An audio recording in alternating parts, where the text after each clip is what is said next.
राजधानी के नवा रायपुर के एक प्राइवेट रिजॉर्ट में छत्तीसगढ़ के आईएएस अफसरों के कॉन्क्लेव का आयोजन किया गया। प्रदेश भर से भारतीय प्रशासनिक सेवा के अफसर और इस कार्यक्रम में शामिल हुए। राज्य सरकार के अलग अलग विभागों के प्रमुख जिम्मेदार अधिकारी इस कार्यक्रम का प्रमुख हिस्सा बने।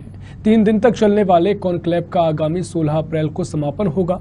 बता दें कि मुख्यमंत्री भूपेश बघेल भी इस आयोजन में शामिल हुए, जहां उन्होंने कहा कि मुझे इस कार्यक्रम में आने का मौका मिला। मेरे लिए ये पहला अनुभव है, ये कैसे बैठना है, कैसे खाना है।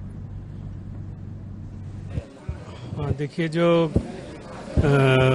आईएएस या कोई भी सिविल सेवा हो, और सिविल सेवा में चूंकि टॉप पर आईएएस अधिकारी रहते हैं, तो आज जो है ये सिविल सेवा का काम बहुत जटिल होता चला जा रहा है और निर्णय लेने में हमेशा जो है एक अंतर्द्वंद की स्थिति निर्मित होती है।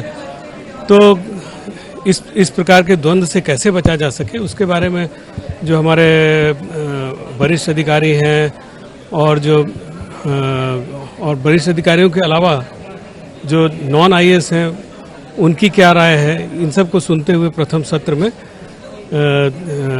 विचार विमर्श किया गया। और ये कॉन्क्लेव का मुख्य उद्देश्य यही रहता है कि जो मैदानी अधिकारी हैं और जो मुख्यालय के अधिकारी हैं, उनके बीच में संवादहीनता की स्थिति ना रहे और सब एक टीम के रूप में काम करें। अगर आपस में मतभिन्नता रहेगी, मतभेद रहेगा, तो उससे जो है जो राज्य की प्रगति है, योजनाओं की गति है, उसमें बुरा प्रभाव पड़ेगा। मुख्य रूप से बात यह है कि बहुत सारे अधिकारी अलग अलग प्रदेश से, अलग अलग पृष्ठभूमि से आए हैं। यहाँ की भाषा, यहाँ की संस्कृति, यहाँ के जो काम करने के तौर तरीके हैं, उससे अनभिज्ञ हैं। पुस्तकीय ज्ञान अलग बात है, लेकिन जो हमारे सैकड़ों हजारों साल से जो परंपराएं चली आई है, उसको थोड़ा सा मैंने अवगत कराया कि हमारे इतिहास 2000 साल से भी पुराना है। चाहे रीमा की खुदाई कहें या तरी घाट की खुदाई से जो बातें निकली है, तो वो तो बता रहा है कि हमारा कम से कम 2000 से पुराना इतिहास और विभिन्न प्रकार के विभीषका भी हम झेल के भी फिर हमारा जो समाज है वो फिर से उठ खड़ा हुआ। तो इस दौरान जो क्या सबसे बड़ी बात यह है कि हम लोग खेती पर उतना निर्भर नहीं होते थे। जितना उपयोग के लायक अनाज है उत्पादन कर लेते थे। बचत